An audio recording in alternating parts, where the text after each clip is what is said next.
Everyone, welcome to the Envelopes Emmy Contender Series. I'm Yvonne Villarreal, and today we're talking to Ron Cephas Jones, who plays William Hill, the biological father of Randall Pearson on NBC's This Is Us, and we'll be taking your questions as well, so shoot them over in our comment section. Thanks so much for joining us. Thanks for having me, Yvonne. I just want to touch you. Yes, it's real. He's real. That's right, he's alive. He's here. Do you get that a lot from people?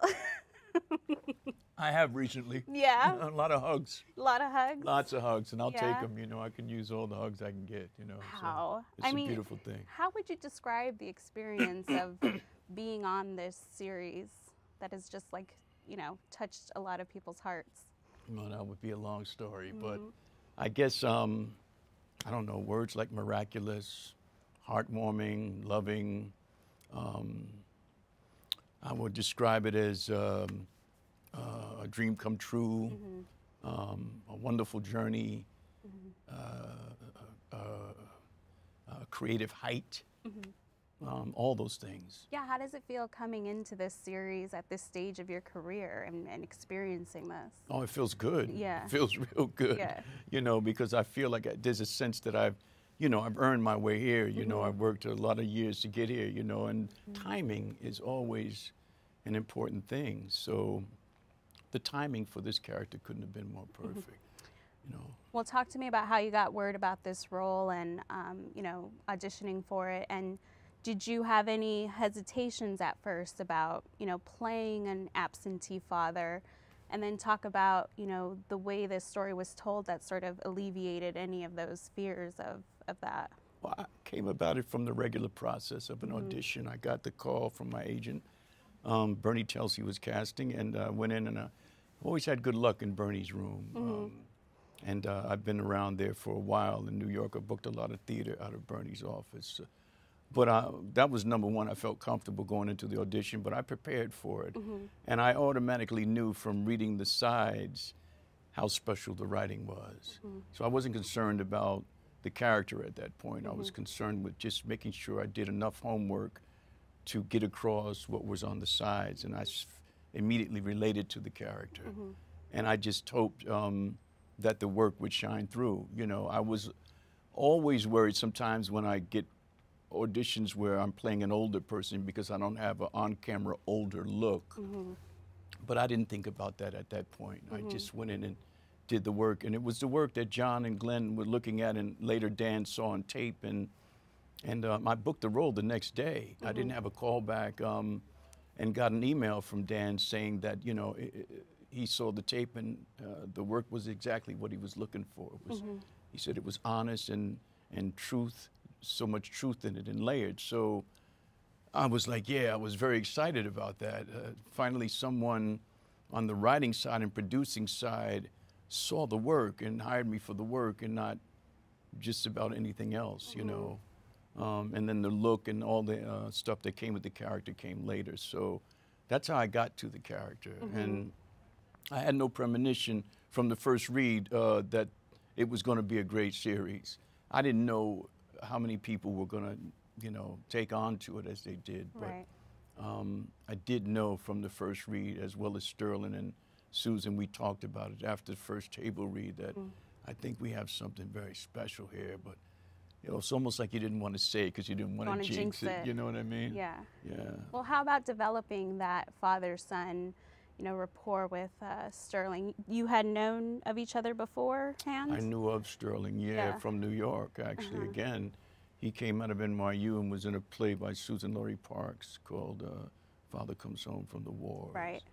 And he was, she reprised recently. Yeah, he was spectacular in that, and his name was floating around the city at that point.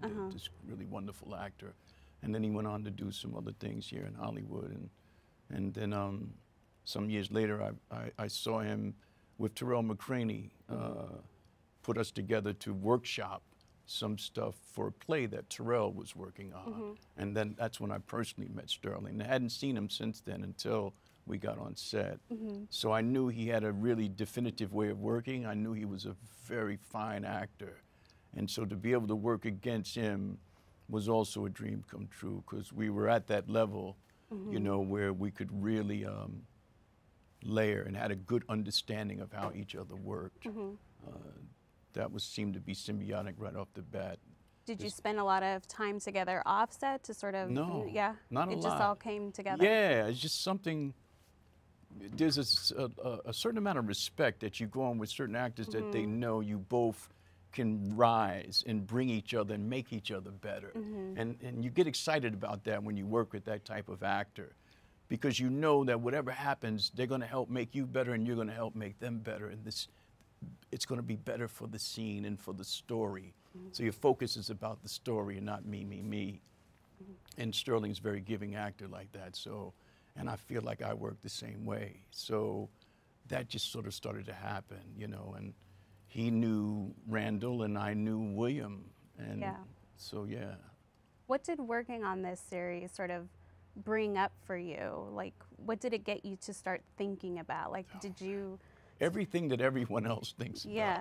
I mean, I'm no different, you know. I'm an actor in it, but the human side of it is everything else to fans. That's why it's so wonderful to hear how the fans feel and when they react, because it's the same stuff I'm feeling, you know.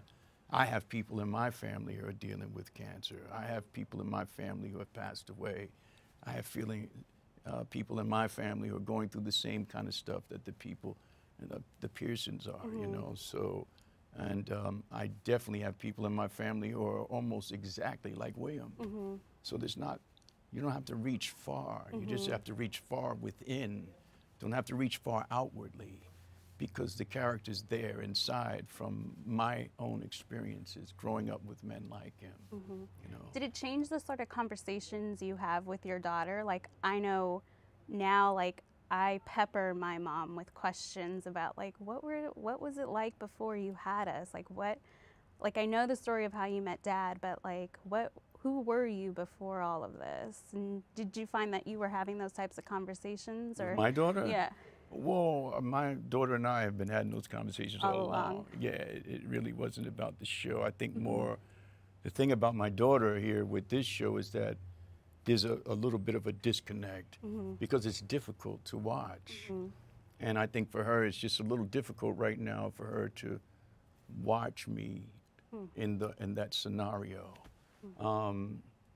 So we're getting to talking more about that. But that's the space we've been in with the show for the first season. Very interesting, because I have a very close relationship with my daughter, you know. So, and she just said, Dad, you know, I just can't watch it right now. You know, it's just very difficult for me to watch. So, and I understand, you know, so it's cool. You know, she's an actor also. So, you know, she's giving me notes, and some performances she digs, and she respects me as an actor and works both ways. So I can accept that, you know, the way she's feeling about it. And she'll come around whenever she's ready to do so, you know. Yeah. Well, I do obviously want to talk about the Memphis episode, which, you know, just brilliant. I mean, you sort of knew that it was coming. I mean, we knew that he had cancer. It was just like a matter of when. At what point did you come to realize when it was going to happen? And did you want to know, or you wanted to sort of... Well, I would have liked to have known, but they didn't give me that information, which made it more real. You know, it's like you don't know.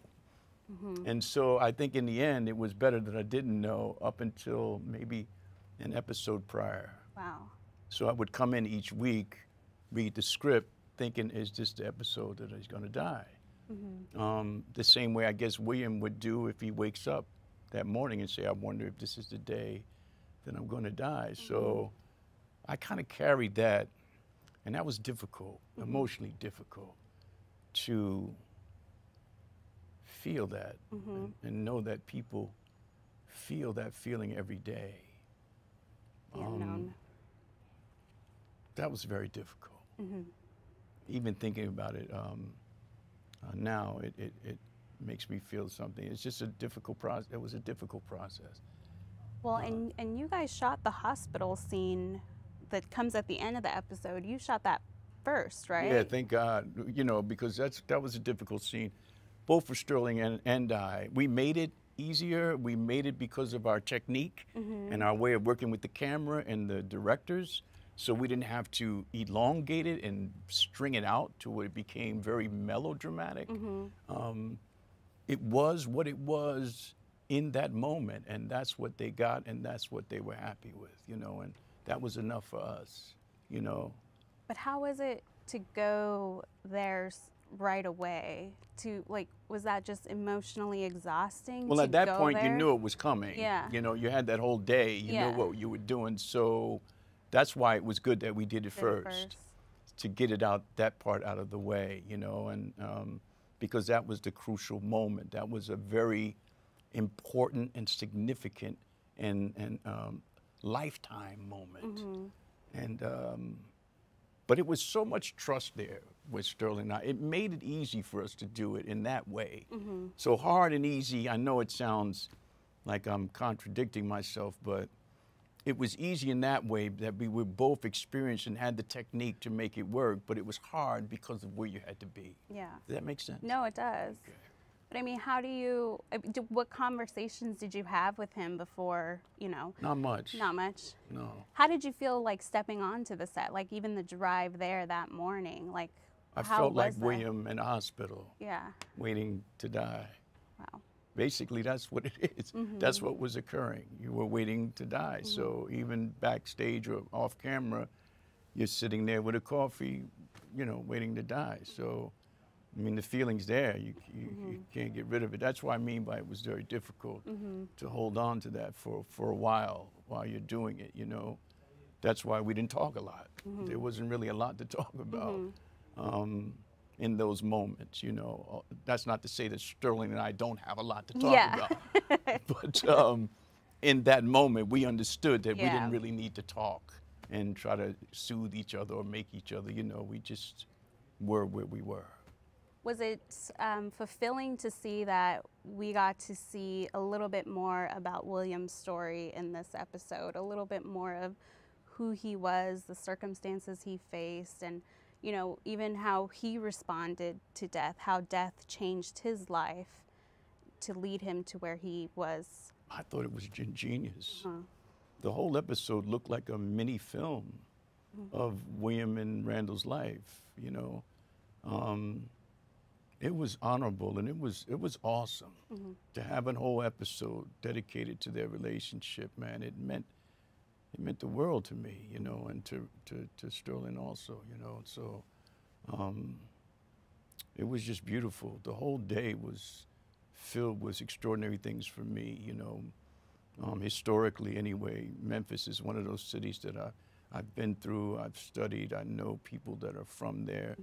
Wonderful playwright, Katori Hall, wrote a play that I was in at the Signature Theater called The Hurt Village about South Memphis. The Martin Luther King history that's there, the garbage strikers, union workers that came up with I Am a Man, came out of there, basically a crux of the civil rights movement, which I grew up in. So it was marvelous being on Beale Street and then the music, you know, being a jazz aficionado and thinking about all the cats that have played on that street over the years. It overwhelmed me with sound and remembering all the different live albums that I've listened to that were made in the studios there and in these clubs. You know, if Beale Street could talk, you know. And how long were you guys shooting out there? I think it was about 4 days, maybe. Wow. 4 or 5 days. You know, learning about the ducks, you know, which I didn't know much about. I didn't actually know it was a real thing. You know, but to see the ducks come out the elevator, man, that just blew my mind. You know, it was so cool, you know. How about jamming with Brian, Tyree Henry? In a bar, like a real bar with a jukebox. And you know, his and a pool table. You don't see that no more. So it just all brought me back, you know. Those are the type of places that I would frequent, you know, in my young adult age, and hanging out and shooting pool with friends and listening to the jukebox. And so, and another wonderful actor, Brian Tyree, he's shaking up the scene right now, but a beautiful cat in and out, man, and a very talented actor too. Well, how about the moment where William tells Randall, I want to visit your father, I want to have my time with him. Talk about, that side of Randall where he always sort of had respect for Jack and Jack's role as Randall's father and wanting to thank him for, raising his son. Well, you know what? I'm be honest with you. That moment is a sort of a brotherhood thing moment. It's a what's the word I'm trying to find? A tradition thing with certain guys that you just do. Like, I guess the top one would be, you don't go out with your best friend's wife, or you look out for your neighbor's children. It's just a moral thing. I wanted it to be a moral base that people could see about William, that there's a moral base to him, that he would give respect to this man who raised this child. And look at this child. Look what he's become. And I think William was overwhelmed with that, with satisfaction, not just envy or jealousy, but man, look what you did with this boy. Look what you did. Look what an amazing job you did. And I wanted to show his respect for that. And I wanted to show that had it been differently, he would have wanted to maybe do it exactly that way. So there's a bond that happens, where you shake a man's hand and you look at him in his eye, a respect, a certain moral approach to being upright and honest. In moments like those, do you sort of envision how you would respond to something like that? Like, yes. If you were in those shoes? Absolutely. Yeah. It's like the higher ground. If only I could do that more often in my life, I'd be a better person. I try to do that especially now being older, it takes away stress, and strife, and not have to, it's the whole idea behind be cool, it's the whole idea behind the word cool is that. Historically, that's what it is. It's like to take away the stress, to say it's not that hot and it's not that cold, just be cool, so that has a whole historical significance too, but it's a part of that, which is William. How about the moment in the hospital room where, William is showing that he's a little bit afraid right now, and Randall is sort of holding him and saying, just breathe, and the moment where, he's sort of saying, I like the person I was in the beginning and the person at the end. I lost my father 3 days after that episode. I told myself I wasn't going to do that. It's okay. That's what it does. That's real. That's the answer to your question. I feel exactly like you feel. Exactly. For the whole time. I too, just 2 days ago, got a call and lost a very dear uncle of mine. And I too have a best friend, my best friend. One of the few guys I know from before high school is right now dealing with stage 4 stomach cancer, lung cancer. It's just eating him up. And I try to talk to him as much as I can. And through this process with William, talking with him helped me. The tone of his voice, the sound, looking at him and looking at his body and looking at the way he walks and the way he responds. It was all there. My best friend. And then I would go to set. After maybe just having coffee with him. And then I would go to set to play the symptoms that I just saw. So that's what I mean. It's like, it's beyond acting. It's the courage to open up Right. and be able to reveal that about yourself. Yeah, because how do you go there? That's right. How There do you is no. fully go That's there? right. I mean, otherwise it would look like someone's acting. And that's the difficult part about acting. You know, it's not about acting. It's about when you have the opportunity to have the courage to open yourself and let out a part of you that's real. Right. And that's what the audience connects to when they can see that and feel that. Right. Because I imagine you got a lot of this after that episode aired, were people coming up to you. Yeah. What was that like to see? I was just having a conversation with the photographers, and I was saying, isn't that something, if we could all just kind of take a note from that, there's nothing in those feelings that separate us. Everything brings us together. It's a really interesting understanding of how we all feel the same thing. And yet we're so separated, so alienated. But this show makes you feel. So when you turn on the television, usually you turn on to not feel. You turn on to turn off. That's what most people do. Oh, I can't deal. I've got to watch a movie. I'm going to watch my favorite show. You want to get away from your feelings, but you turn This Is Us on, and your feelings, and it's waterworks. It makes you feel. It's like, oh no, this show is making me feel. I can't do all this feeling. This is what people respond. Oh no, I can't. That show makes me feel too much. Other people, because they want to feel something, they want to express it, but we don't in the regular life because we're too busy being busy, and too busy, you know, hating or you know, not being cool. So that's the coolness of This Is Us, man. It makes you feel. It opens you up, and so people do it with people that they love, and that's nice to hear.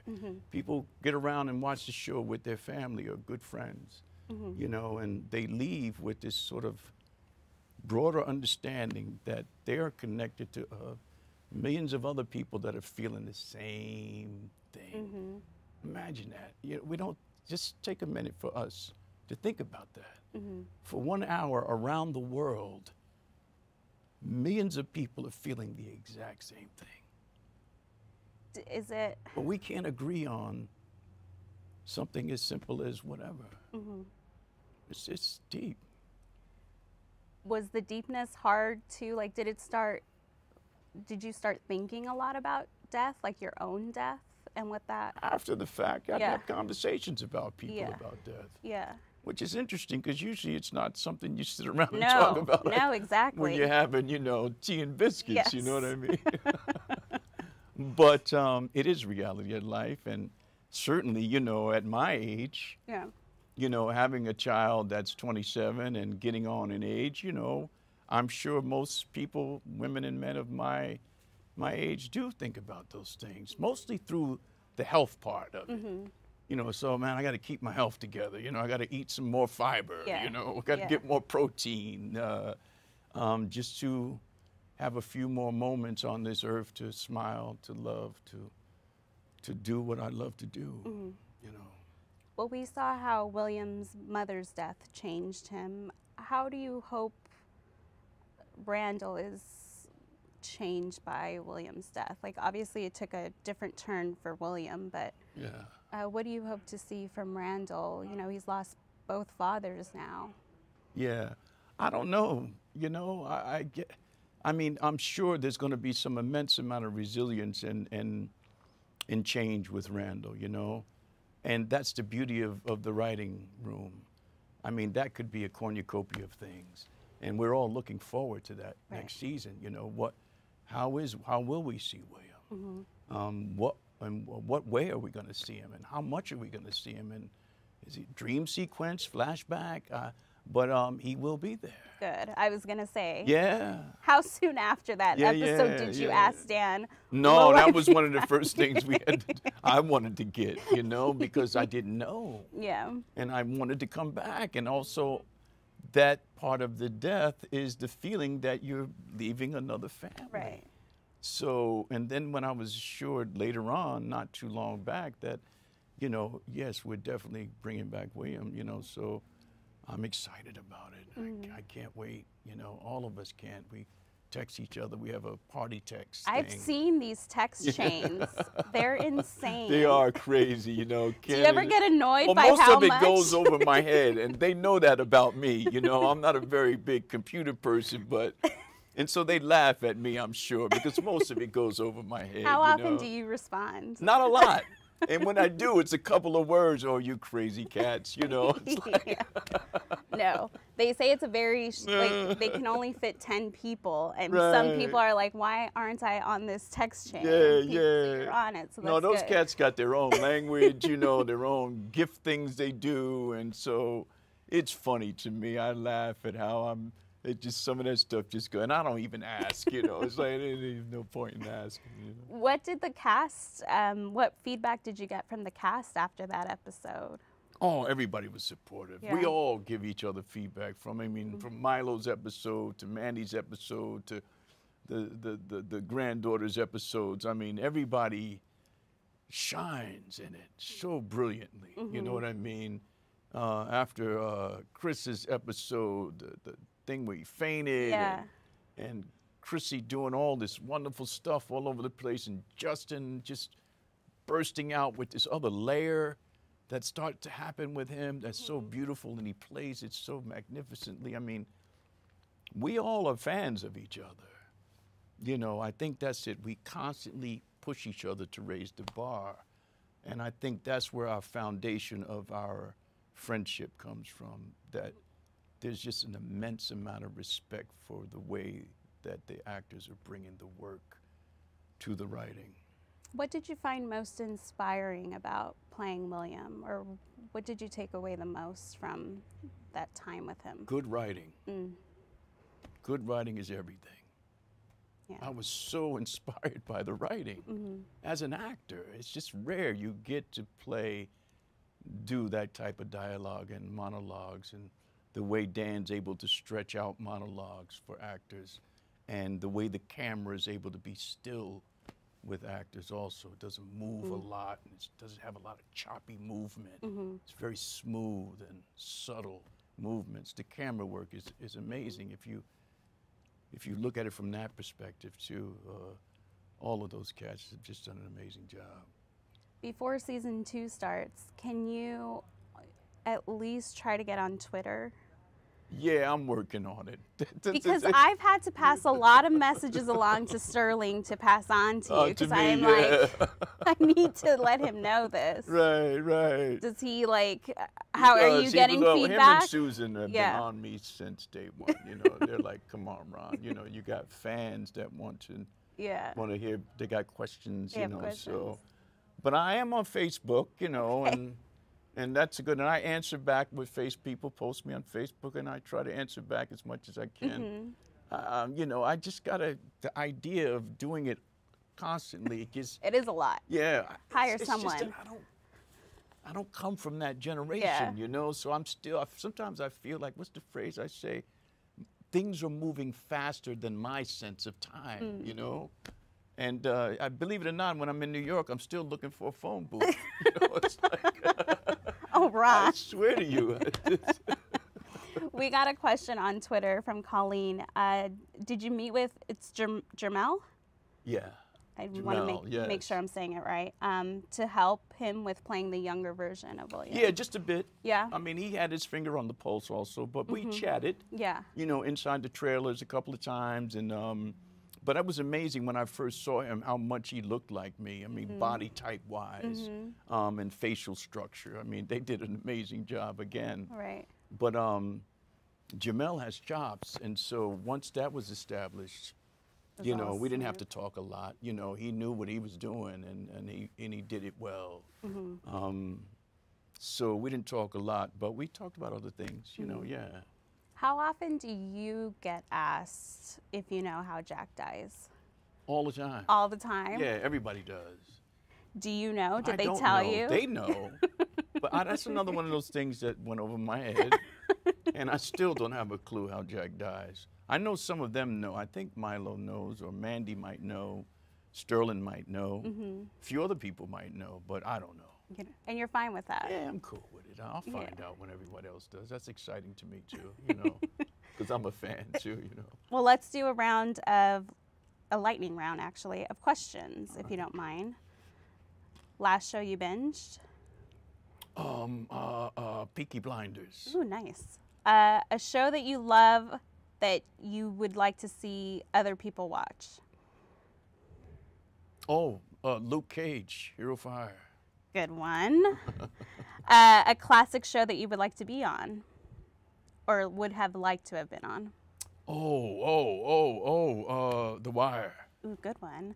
What genre would you like to try? Comedy. Walter White or Tony Soprano? Tony Soprano, Jersey, because I'm from Jersey. What was your first acting job, and what did you learn from it that you're still using now? First professional acting job was a tour of a play called Holiday Heart by Cheryl West, a Seattle rep, Cleveland Playhouse, and Syracuse Stage. Came back to New York at the Manhattan Theater Club and ran for about 3 months, and it's where I got my first agent. Wow. What was the question? What did you learn from that you're still applying? That it's a business. That's when all the agent and the equity card and the dues and the thing and the dot, and it was like, okay, there's a business side to this too, you know. And yeah. So, and then when I started going out on auditions, I realized, you know, that it's a learning process. And never stop learning. So I'm still learning today. I don't know if when you stop learning, you stop acting. Or you if you stop learning, you'll start acting. Yeah, that's it. That's good. Yeah.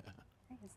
Well, thanks so much for joining us. It was a pleasure. I'm sorry for crying on you. No, don't, please, don't. For everyone watching, if you want to catch more of our Emmy Contender chats, head over to latimes.com. Thanks.